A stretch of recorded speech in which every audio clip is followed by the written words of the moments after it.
Good evening. I'm Chris Brown, the Deputy Director here at the Smithsonian's National Air and Space Museum, and it is my pleasure to welcome you to tonight's GE lecture celebrating the accomplishments of Apollo, and specifically the recovery of the Apollo 11 astronauts, their spacecraft, and the role played by the USS Hornet and its crew. Now, as you may have noticed when you came into the museum tonight, we are in the middle of a major project to transform our building here on the National Mall. Before we start with our formal program, please allow me to share with you our vision for the renovation.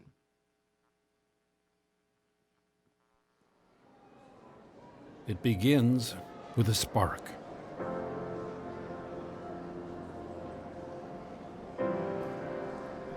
Hey, Jackie, wait for me. The passion for air and space.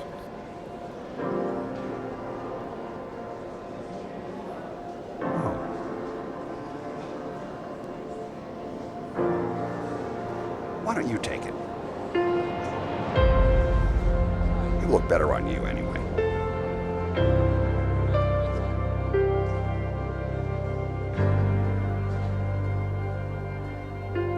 Hey, Jackie, remember her? That passion can grow.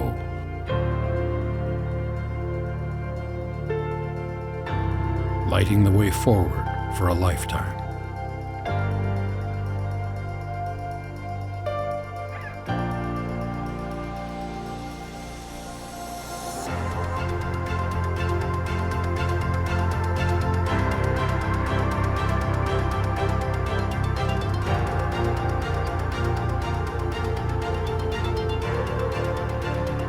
And now, with the monumental transformation of the Smithsonian's National Air and Space Museum, this place that has ignited generations of imaginations will be completely reimagined,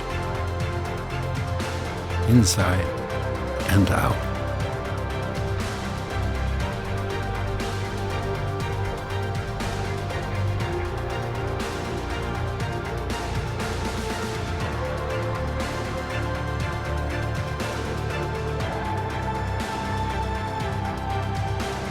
Also, this museum can be even more of what it's always been, a place that gives life to a remarkable past and gives rise to the people who will make history tomorrow. Join us in the mission to transform the National Air and Space Museum. Together, we'll ignite tomorrow.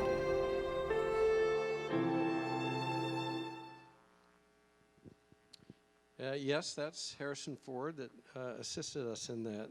It's a wonderful story.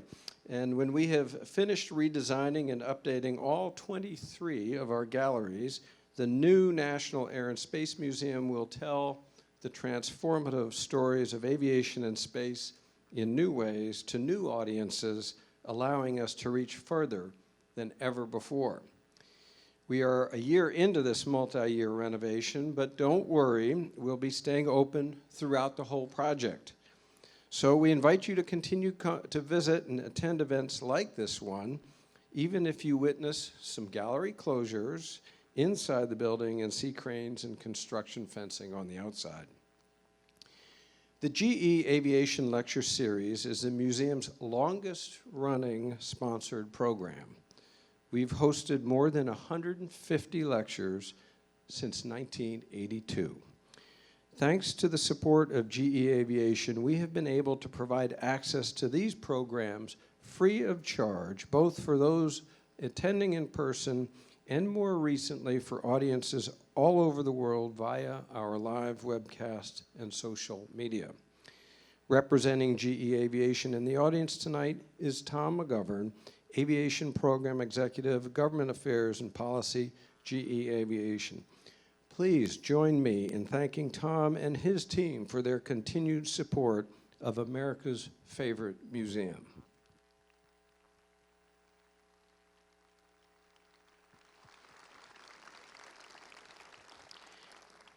As we continue our celebration of the 50th anniversary of the Apollo program, I am particularly excited about tonight's discussion. The panel will be moderated by our Apollo curator, Dr. Teasel Muir-Harmony, who will introduce to you each of our speakers. Teasel, please join me here, and as she comes up, I want to particularly thank all of you for braving the rain, and I see a colleague here wearing a Nationals jersey.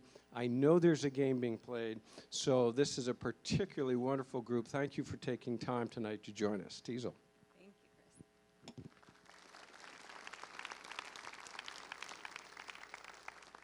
Well, welcome. Thank you so much for coming this evening. It's wonderful to see you here. We've been celebrating the 50th anniversary of the first lunar landing and the Apollo program all year. I hope you've been able to celebrate with us at other points this year.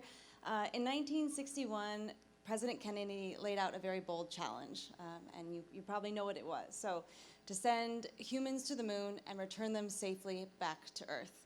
And today we get to focus on that second part, which I'm really pleased to learn about that moment more in depth. And we're really lucky to have some of the people that were involved in making that second part of Kennedy's challenge possible. So I'm honored to introduce our panel this evening. We have Clancy Hatteberg, who is the U.S. Navy diver, who was the first to greet the astronauts back on Earth. And then Bill Carpentier, who was the flight surgeon who joined the astronauts in quarantine, as well as their global diplomatic tour after their flight. And Bruce Johnson, who is a naval aviator, who was the co-pilot of the Apollo 11 recovery helicopter. And then Robert Fish, who's a historian and author of Hornet Plus 3, The Story of the Apollo 11 Recovery. So before we begin, we're going to share an excerpt from a film, Hornet Plus 3, to give you some context about the recovery, and then we'll dive into the panel. Thank you.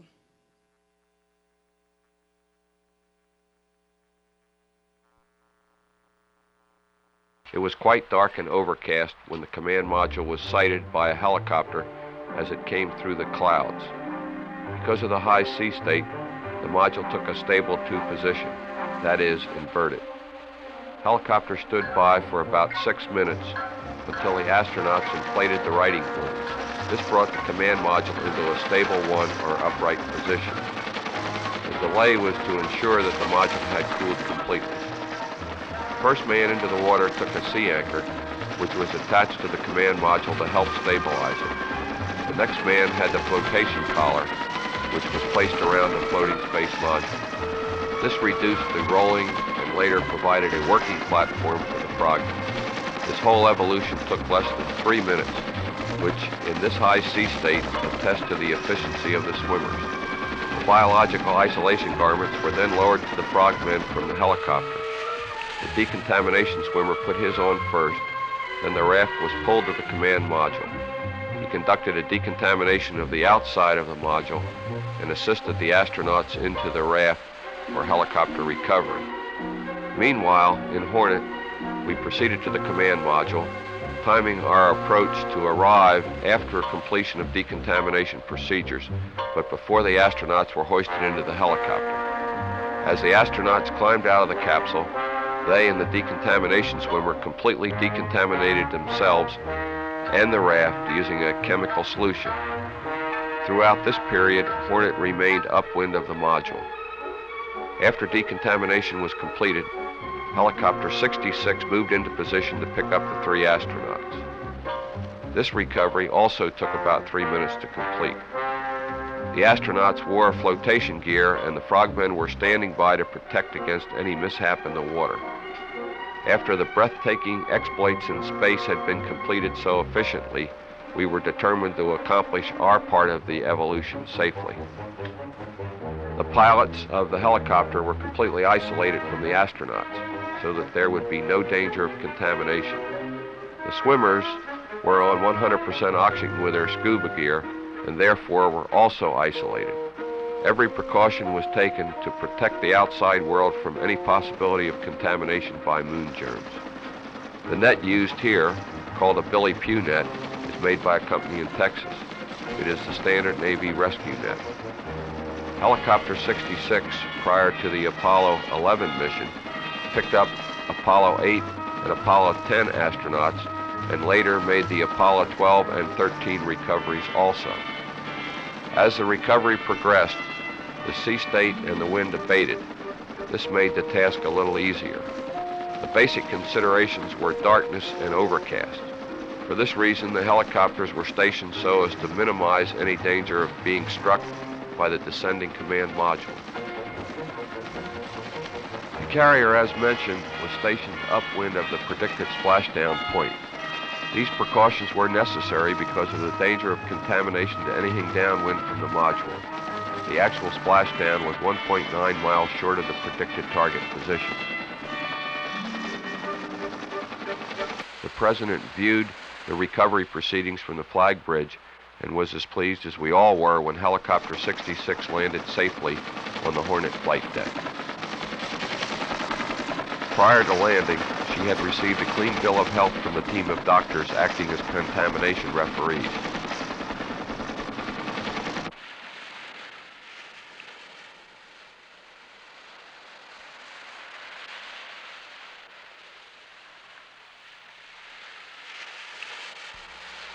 Number 66 was taken down number 2 elevator to hangar bay number 2 for disembarkation of the astronauts. Immediately after completion of this evolution, 66 was taken back to the flight deck, where it also underwent complete fumigation. Here are the 3 astronauts walking from the helicopter to the mobile quarantine facility.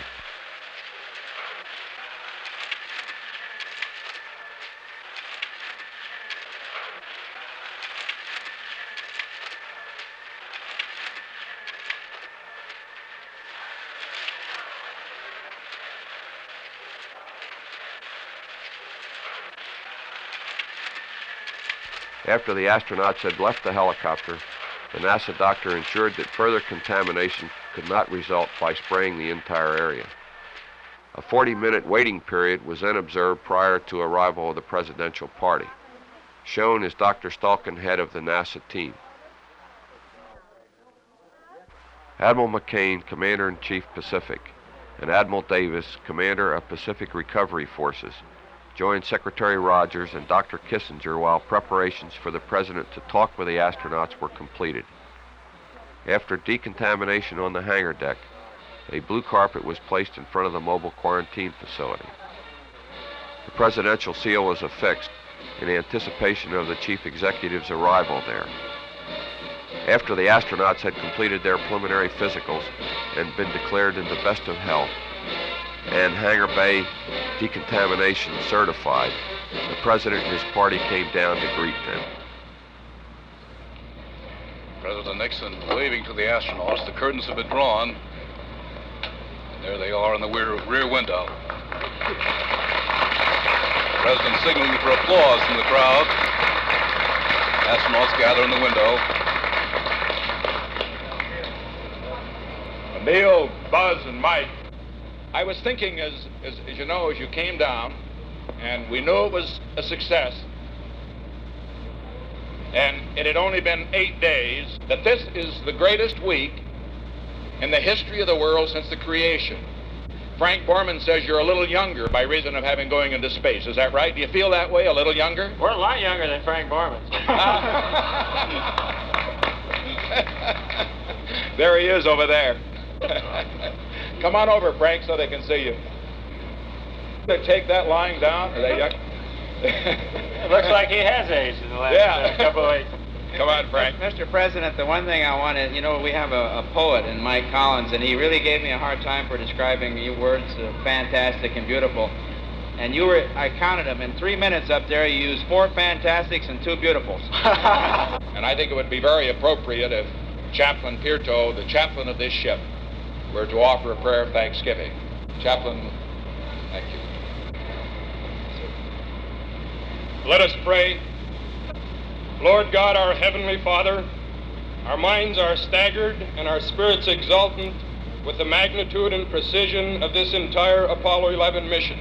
May our country, afire with inventive leadership and backed by a committed followership, blaze new trails into all areas of human cares. See our enthusiasm and bless our joy with dedicated purpose toward the many needs at hand. In the name of our Lord, amen. Amen.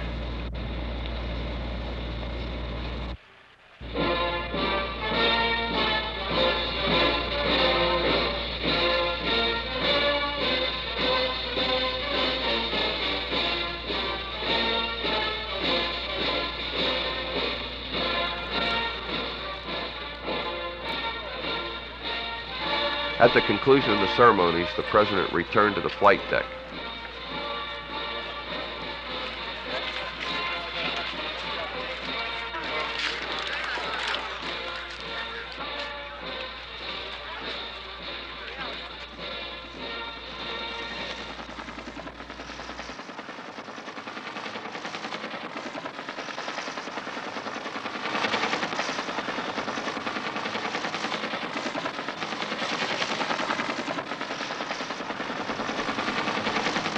He departed in the presidential helicopter for Johnson Island, where he commenced his around-the-world tour.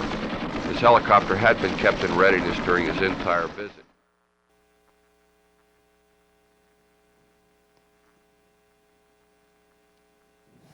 I thought the Princeton picked up 10. It did. They said Hornet. Good evening. Welcome. An honor for me to be here today from California and the USS Hornet Museum, where I'm a trustee.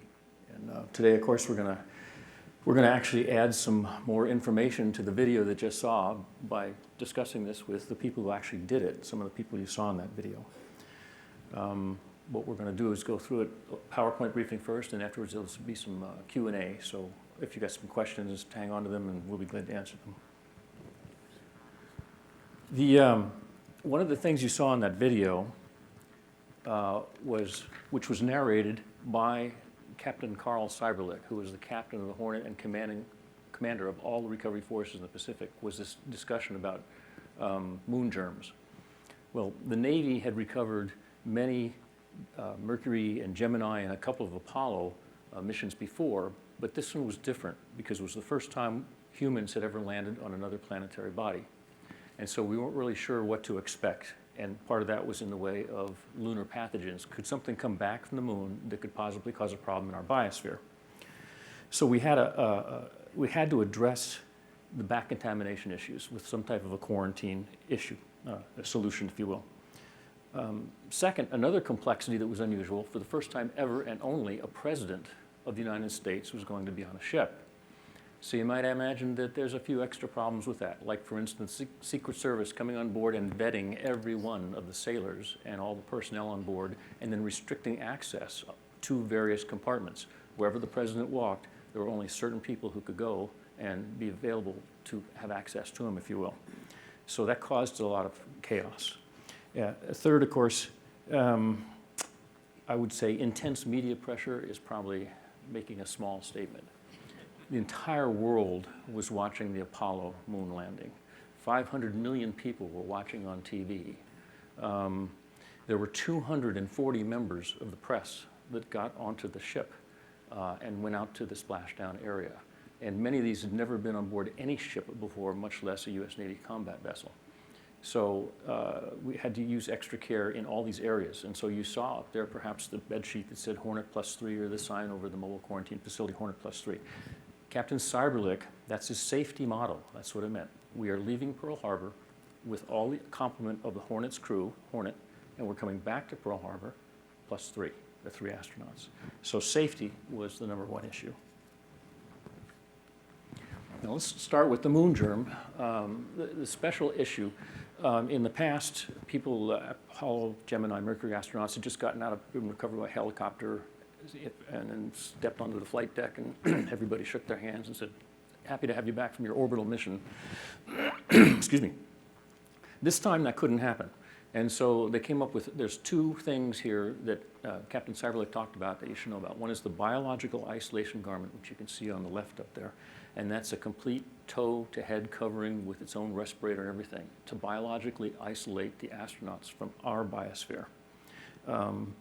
The quarantine period was 21 days from the moment the astronauts stepped off the moon. So 3 days coming back about 3 days on the ship, the rest of the time spent in quarantine back at Johnson Space Center.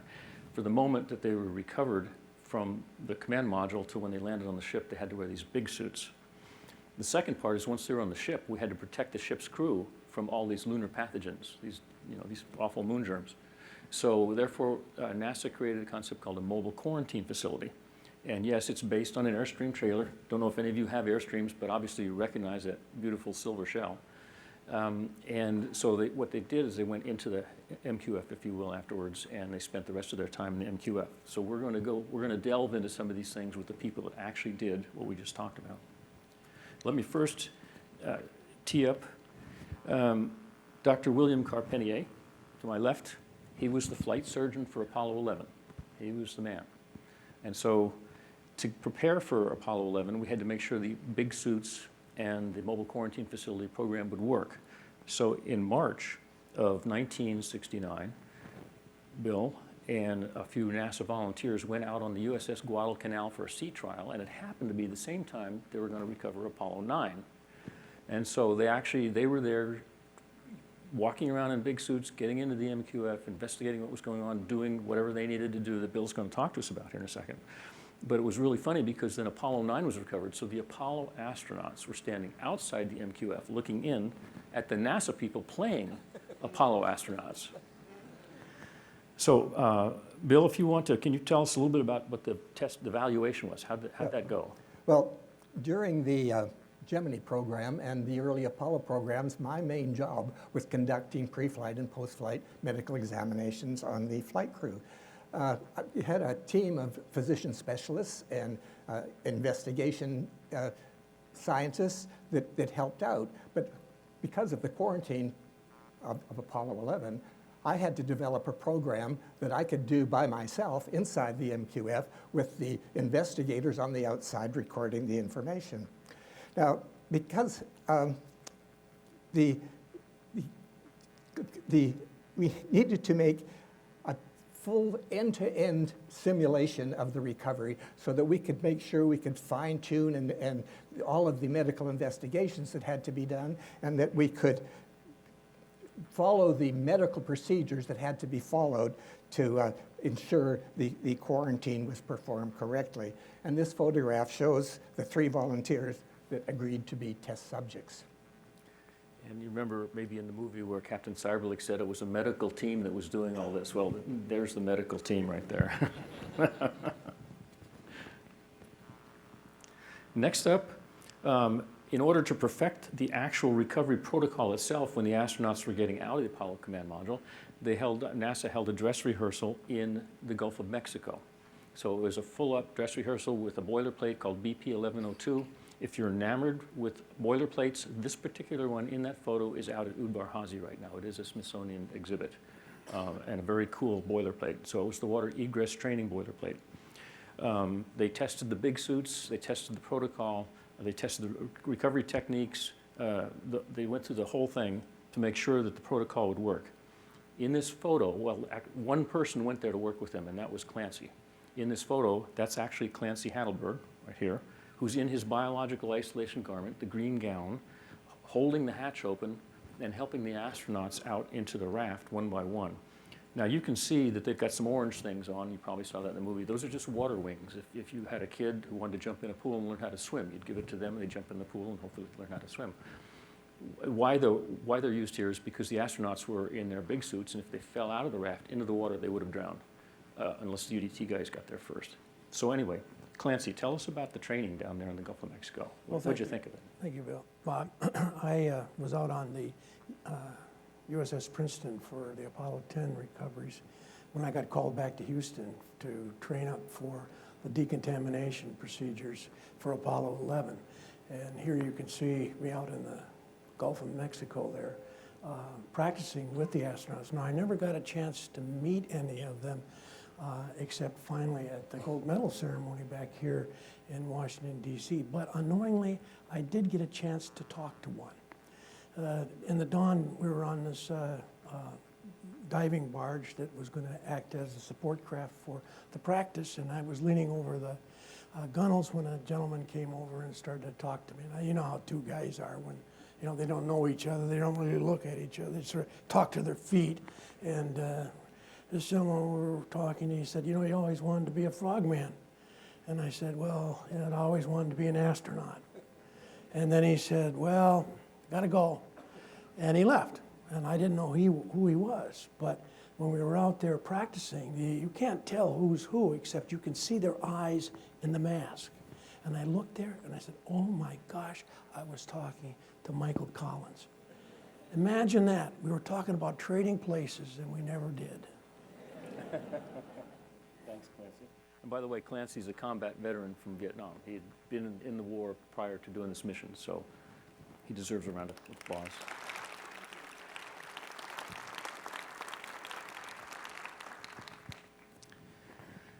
Next, of course, once we have the UDT people knowing their job, or well, the protocol, the quarantine people doing their job, then we have to get the helicopter squadron all tuned up. And so, in fact, in June, NASA came to the helicopter squadron that was stationed near San Diego and said, okay, we got to do some practice recoveries. So they threw a boilerplate capsule in the water and decided to go drop UDT people on the capsule and help recover the astronauts and so on and so forth.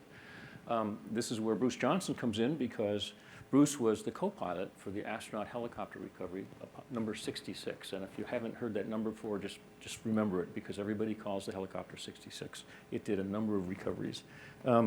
Bruce, what were you guys told to do or thinking about while you were out there in San Diego Harbor practicing to actually do the real thing just a few weeks after that?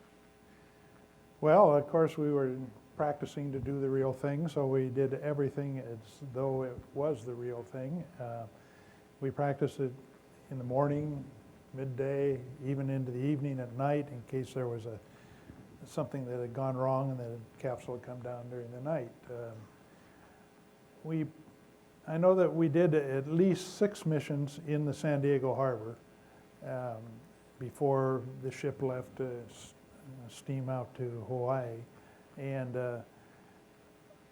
it wasn't always the same crew. I happened to be the co-pilot on the recovery crew, but we trained up 2 or 3 other crews at the same time to handle that job if there had been a problem. And at times, it seemed like I was always a co-pilot, even though it was some other crew.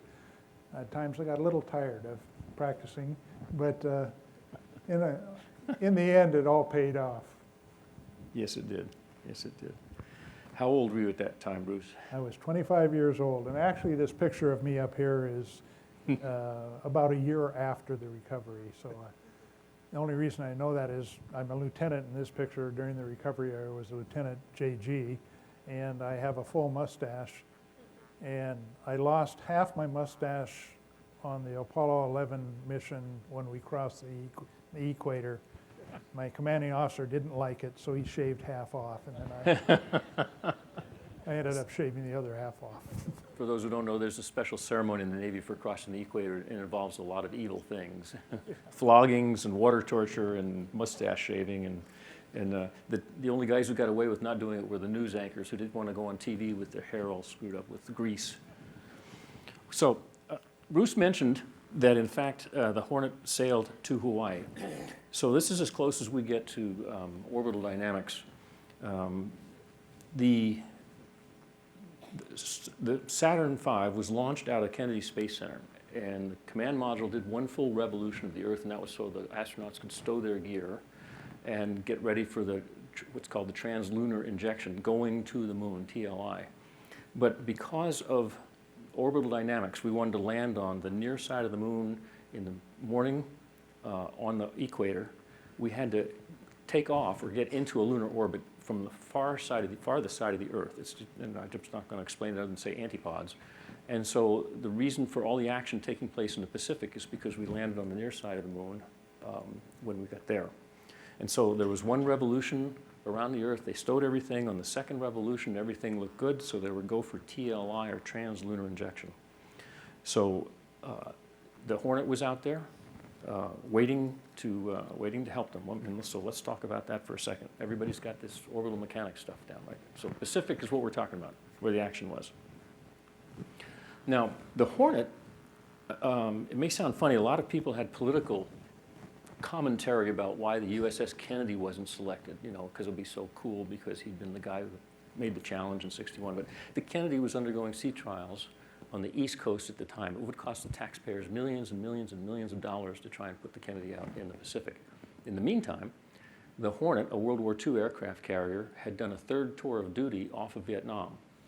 And in the Navy, when you cycle carriers through, it takes a year to a year and a half to work it up. Then you take 6 months and you go over there and do your thing, then you come back and it takes another year, year and a half.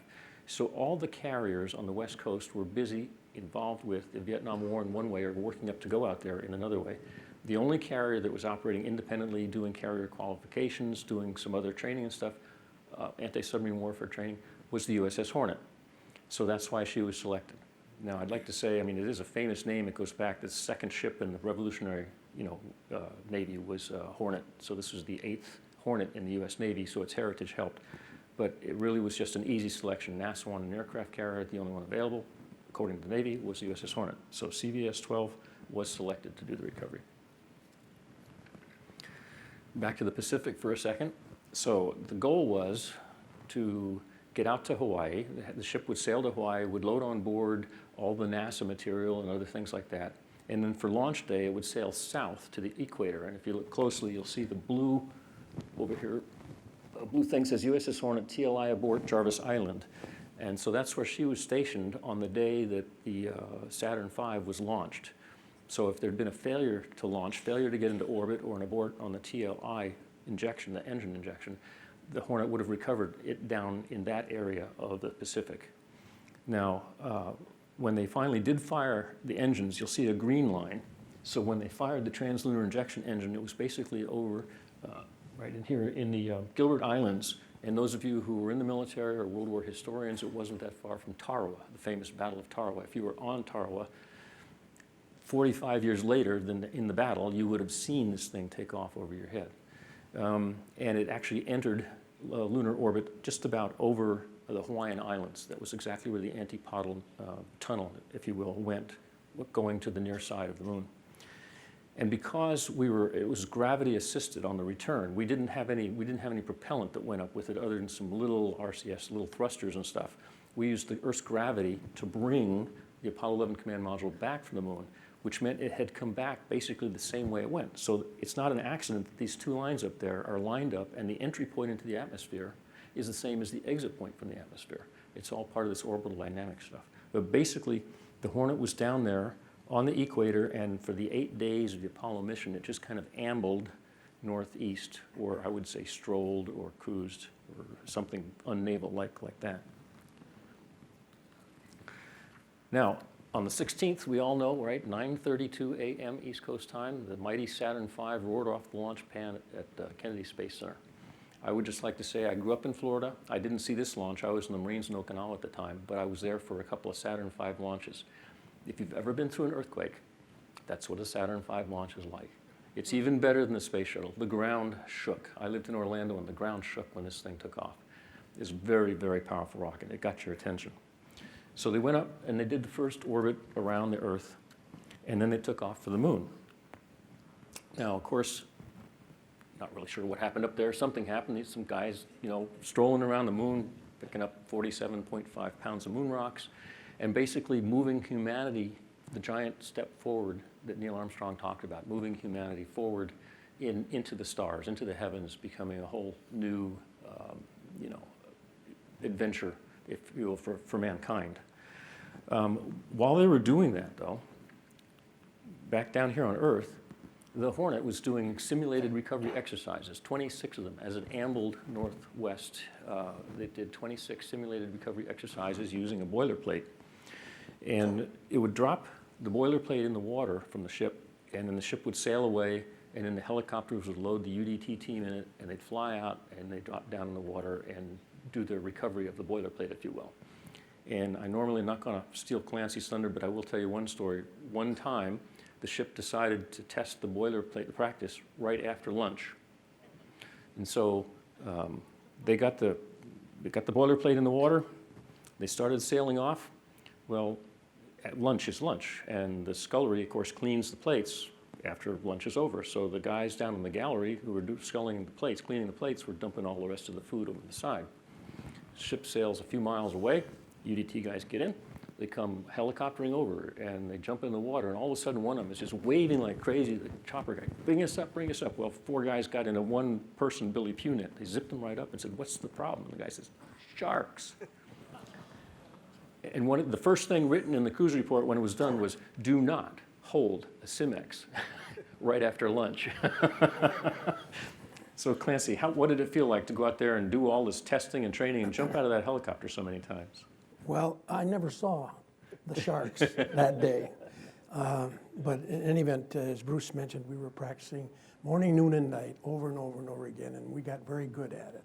But I have to tell you, I got kind of old with Bruce throwing me out of his helicopter 3 times a day. And then I realized, that if you're good at something, you got to keep practicing or you won't be good at it anymore. But more importantly, the recovery was the last part of the whole lunar mission. And the recovery was failure's last option. And I guess I realized I was the last person that could screw this up.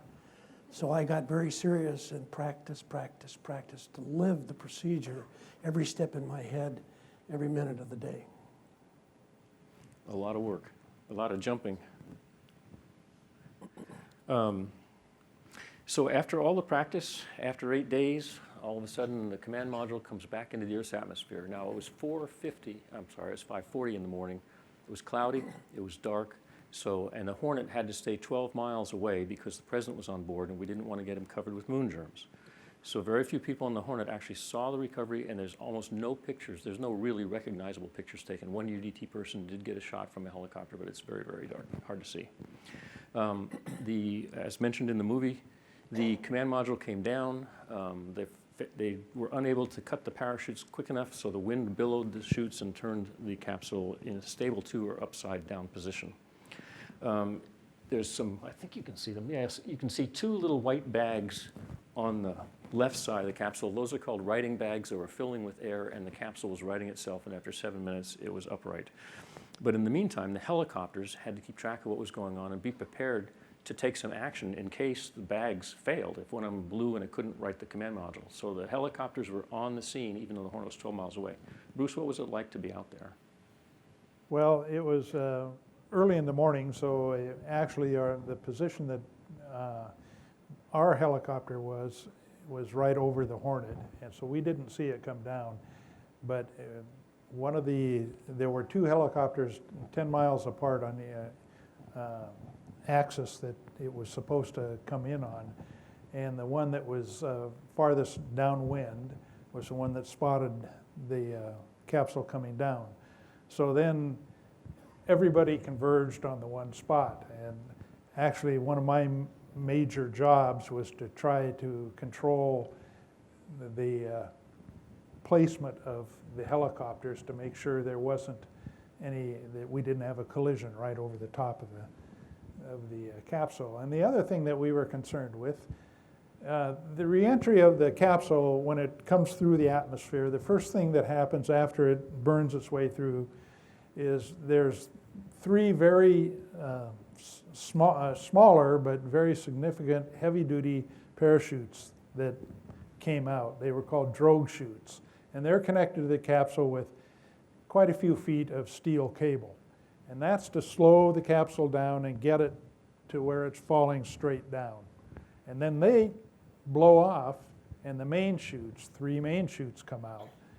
And one of the other jobs I had was to ensure that those drogue chutes didn't come down right in the middle of 4 helicopters milling around, plus there were 2 other fixed-wing planes that were in the same area. In one of the previous Apollo missions, they came down very close and actually did come down through the whole milling number of aircraft that were there. So that was another one of my jobs, was to ensure that somebody saw the drogue chutes and knew where they were going. We had enough wind that they blew out away from where we were, so that wasn't a problem. But once the capsule was in the water, then we started into our drill that we had trained for many times, 26 times to my account, and it all went by as clockwork after that. Super.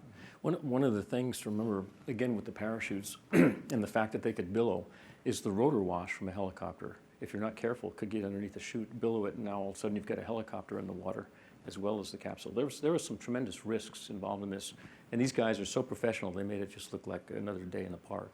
But there were risks all along here, sharks, billowing parachutes, other drogue chutes falling, even the possibility of two helicopters not seeing each other and colliding. I mean, it was everything was happening in this tiny little concentrated space. So it was really quite a dynamic situation. Well, this is my favorite photo of the night. The command module is upright. You can see that the flotation bag has already been circled around the base by the first UDT Cup swimmers that came in the water. The righting bags, the white balls, are on top, and helicopter 66 is moving in. So the mission at this moment is to drop the decontamination swimmer out of the cargo hatch. And if you look very closely, you can see somebody standing in the hatch on the forward end with his hand on the fuselage. In this helicopter at this moment, up on the flight deck, is Bruce Johnson.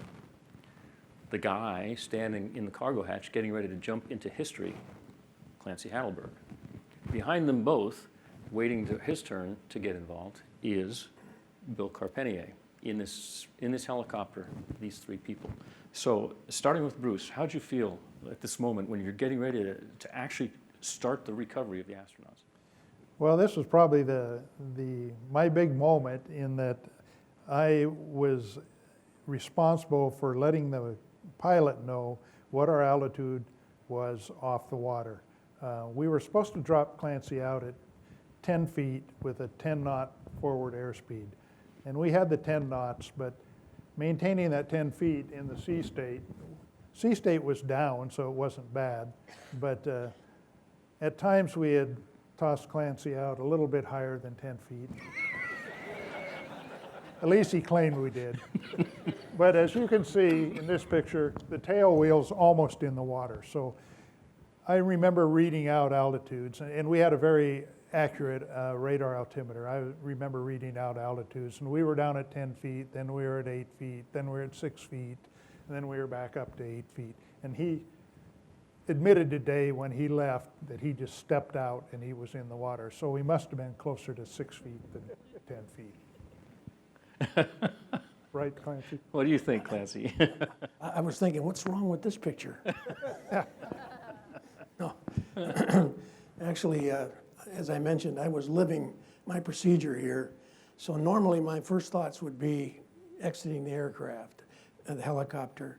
But that morning, I was given 3 more steps to do in the procedure. And I was going to, oh my goodness, I had to check to see if the vents were closed on the top of the command module, that the tape was off of the gas masks on the front of the big suits for the astronauts, and that their water wings were inflated. So as I'm sitting in the helicopter waiting to get to the point where Bruce was going to throw me out again, I took off my face mask and borrowed a grease pencil, and I wrote, "Tape, vents, inflate." And so at that moment, I'm putting my face mask on, and I realized that I wrote it on the outside. So it's all backwards. And I'm thinking to myself, I hope things go better. And Bill, you were in there getting ready to do your part. What did you think about this? This is the moment. Well, actually, I was starting to feel really quite good because I'd practiced this over and over with Clancy and Bruce and other pilots and other swimmers, and everything was going really well. Bruce got us to the right place at the right time. Clancy got out of the helicopter, and I really felt confident if anybody is going to do all the quarantine procedures correctly, it was going to be Clancy Hatleberg. So I was really feeling good. I was very optimistic, and I thought, we are going to pull this off. All right, that's from NASA. As you can tell by the accent, Bill is from Canada, eh? And I would just like to say that the normal drop rate, as mentioned by Clancy, was 10 knots and 10 feet. Bill, when he first started with NASA, was told it was 40 knots at 40 feet. And so he decided to practice with the UDT guys, and the pilot said, "Are you crazy?" He said, "No, I'm going to do whatever they have to do." He said, "Well, okay." So Bill's actually jumped out of a helicopter going 45 miles an hour from 40 feet up. And Eh? I was told I had to do this by an Army flight surgeon, for gosh sakes. Well, there it is. So when I first went out to the carrier and met the UDT swimmers, and the officer looked at me and said, "Have you ever jumped out of a helicopter before?" I said, "Yeah, I went out at 40 feet going 40 knots. He said, "You did what?" Okay. So in this photo on the left, Clancy is doing his decontamination part with the astronauts.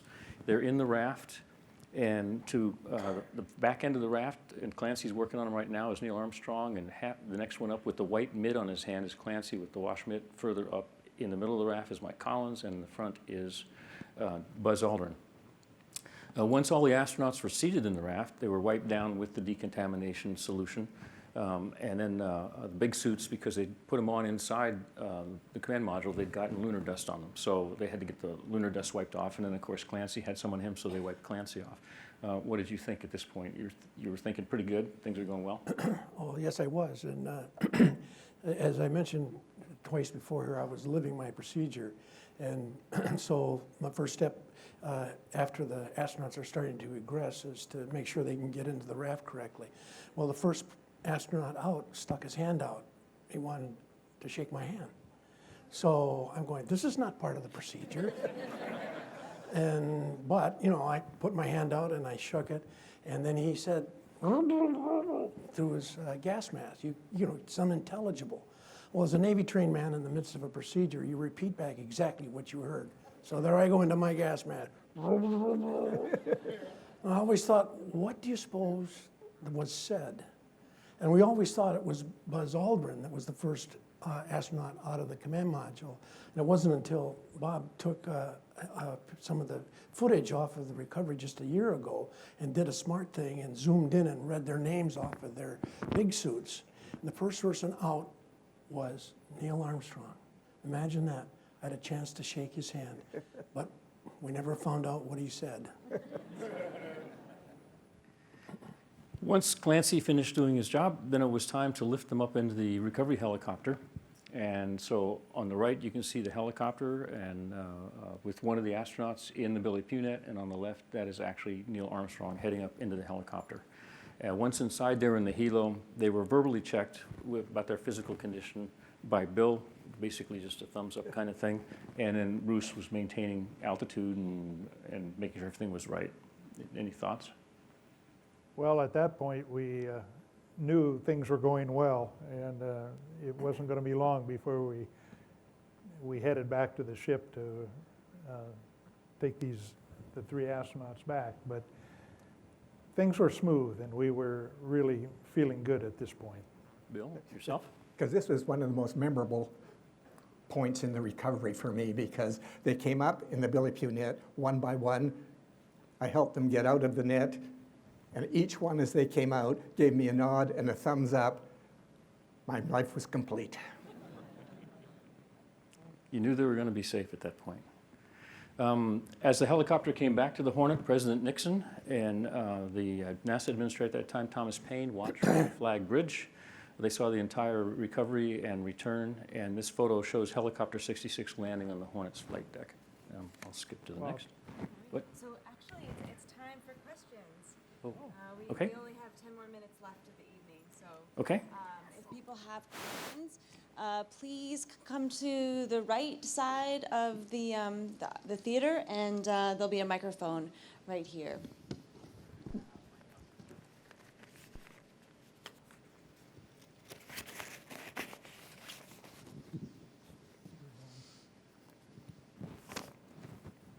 Are there any questions? Oh, are you able to come down here to the microphone? I have a question. Okay, great. I noticed when the astronauts were coming out of the helicopter that there was a gentleman standing like at the ramp who, as the third astronaut came out, reached up and kind of, it looked like he tried to pat him, which I'm sure was not part of the procedure. And I'm curious, did you notice that at the time, and did it cause pandemonium? John Stonesever.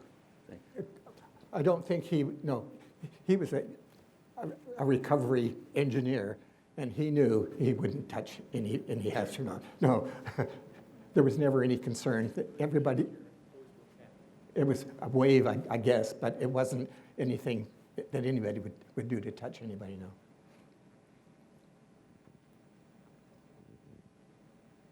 Hi, thanks. I had a question about your guys' sort of feelings about the moon germs, because if anyone was going to get contaminated, it seems like you guys were the ones. And was that something that you were concerned about, that was in the back of your mind? Did you feel that the big suits were going to totally protect you, or was that, did you have any thoughts about that at all, or were you just living the procedure and didn't want to think about it? Well, I can make an attempt to answer that question, because the way it was explained to me is that the moon is very, very dry. That the temperatures, there's huge temperature swings, huge amount of radiation, a large amount of infrared and ultraviolet. That life as we understand it can't live in that situation. But because it was recognized there was many things in this world that we didn't understand, and nobody could say absolutely there was zero possible chance. And so the possibility was incredibly small. But I was told that when you take that incredibly small number and multiply it by the Earth's population, it becomes significant. But on a personal basis, I felt that I had hundreds of times more probability of getting run over by a truck on my way home from work than I was going to get any moon germs. So no, it didn't bother me.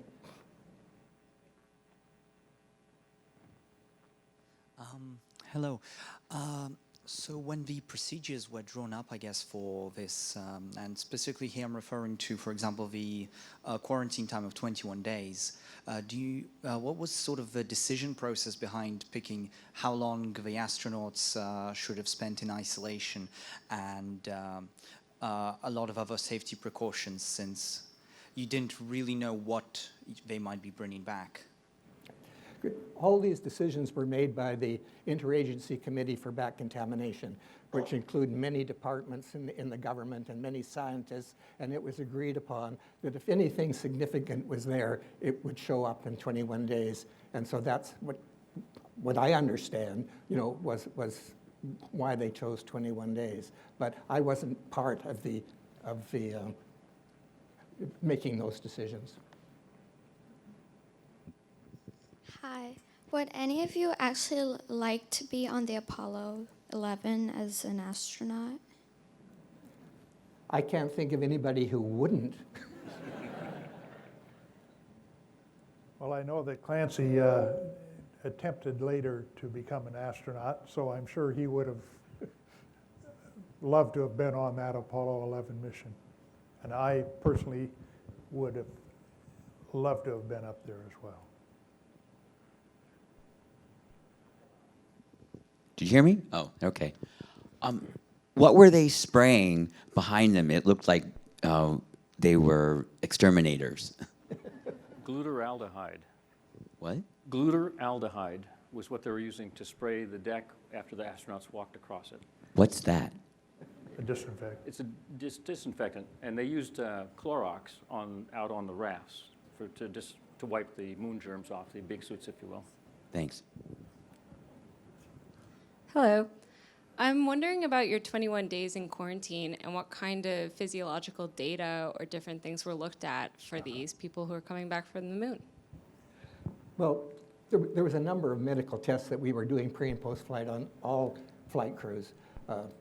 But for the 21 days we were in quarantine, my main job was to check for any possible signs or symptoms that there could be any infection, any temperature changes, any changes in physiology, and there was nothing.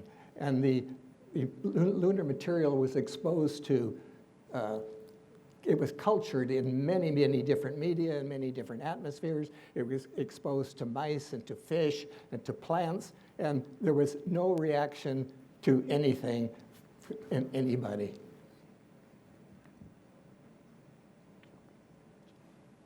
Hello. I was curious to find out, what did you do to celebrate the 50 years? Well, we had an event at the Hornet Museum in Alameda, California to celebrate it with this panel, this very panel here as well, just because it's pretty special. Yeah.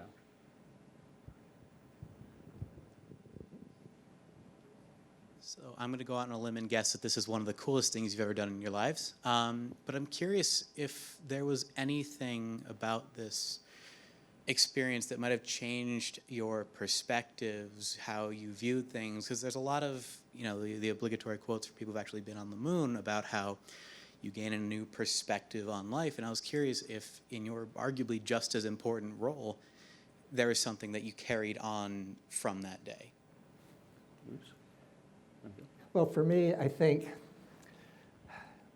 it was just an incredible experience, and I read that there was over 400,000 people that were involved in the Apollo program that helped to make this flight successful. But for me, there was no doubt in my mind that of those 400 people, I had the best job. I was incredibly privileged to be involved, and it's an experience that's impossible to ever forget. Bob, could you bring up the last picture? I think we have to finish taking the questions, right? Hi. I was just curious if any of these quarantine procedures were used on any subsequent Apollo flights, or if they were able to rule out moon germs on the Apollo 11 flight. It was ruled that the quarantine would have to involve the first 3 flights because they were going to different areas of the moon. And so Apollo 11, Apollo 12 was quarantined, Apollo 13 didn't make it to the moon, and then Apollo 14 was also quarantined. And so the 3 flights, which was mandatory, and nothing was found from any of the 3 areas.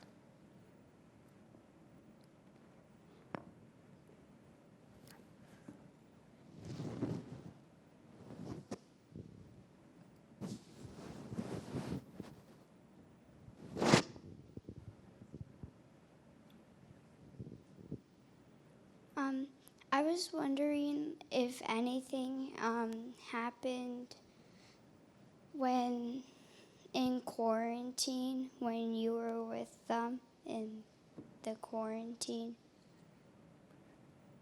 Well, it was just pretty routine, day after day. My only job was to examine all 3 astronauts, every day and report and make sure that everybody understood that there was no change in any physical findings or biochemical findings or blood findings in any astronaut. It was very routine. How did the astronauts relax, Mr. Bartender? Okay. As I was telling Bob earlier, when we first went into quarantine with Apollo 11 crew, it was a very, very busy day that first day, but by early evening we were able to take a break, sit back and relax for a bit. And so not only was I the flight surgeon appointed for this flight, I was also the chief bartender. And so that I was able to, I had the key to the liquor cabinet. I was able to mix martinis, toast this incredible flight, and reflect on the greatest adventure in the history of man. That's a perfect segue into the question I had, was you have a very special experience of having 3 weeks basically alone with these astronauts. And so kind of what did you, beyond the procedures, what did you spend 3 weeks doing? And what was the funniest story that you had with them? Oh boy.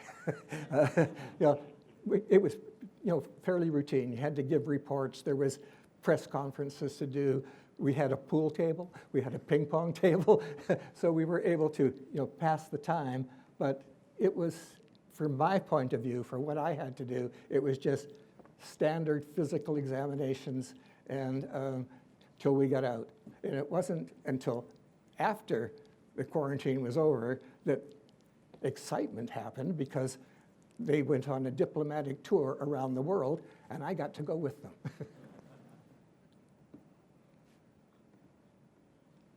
Thank you for the presentation. I was watching the Apollo 11 footage at the documentary, and I noticed the conjuring module have a couple signs up front saying, "Hey, don't feed the animal." I didn't notice any kids on the carrier. Who were those written by?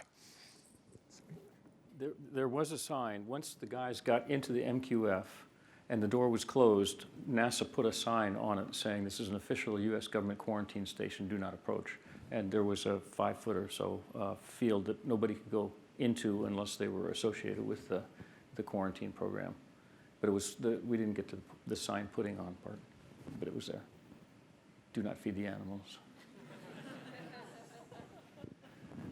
Hi, thank you so much. This has been really informative. I'm curious about any reflections that the astronauts might have shared during that quarantine period. Did they talk about this adventure that they just had? Maybe it came out more on the diplomatic journey afterward, but what did they say when they got back? Well, this is 50 years ago. I can't remember what anybody said, but I'm hesitant to even try to answer that question because I've always said that I'm not an astronaut. I was not there. That is their story. You want to ask me what I did and what I felt, I'm happy to talk about that, but I can't interpret their feelings. I just can't. Thank you for all your questions. Bob, if you want to take a few more minutes, 5 more minutes or so, or wrap up, last thoughts, you're welcome to do that. Okay. Well, just I want to thank you for being here, and hope you enjoyed it. We tried to shed some light on something that very few people know much about. There's only been 1 or 2 books written on it, one of which you can buy here today if you want. I think is for sale out front. And then from our team here, Bill, I think, has something he'd like to close with. Okay. I just want to say that this photograph is an iconic photograph. It was taken by the Apollo 8 crew as they came around the moon and has been called Earthrise. And the photographs taken from space have caused many people of the world to view this planet in a new way. And the poet Archibald MacLeish wrote, "To see the Earth as it truly is, small and blue and beautiful in the eternal silence where it floats, is to see ourselves as riders on the Earth together." And Stephen Hawking wrote in his last book, "When we see the Earth from space, we see ourselves as a whole. It is such a simple image with a compelling message.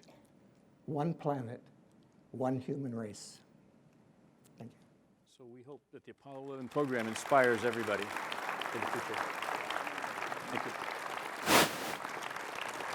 Thank you all for, again, braving the evening and joining us for really a wonderful conversation. And our guests will be available for meeting and discussing their stories further with you at the Southwest Welcome Center. And in addition, our curator, Dr. Teasel Muir-Harmony, will be available signing her book, as well as Bob Fish signing his book.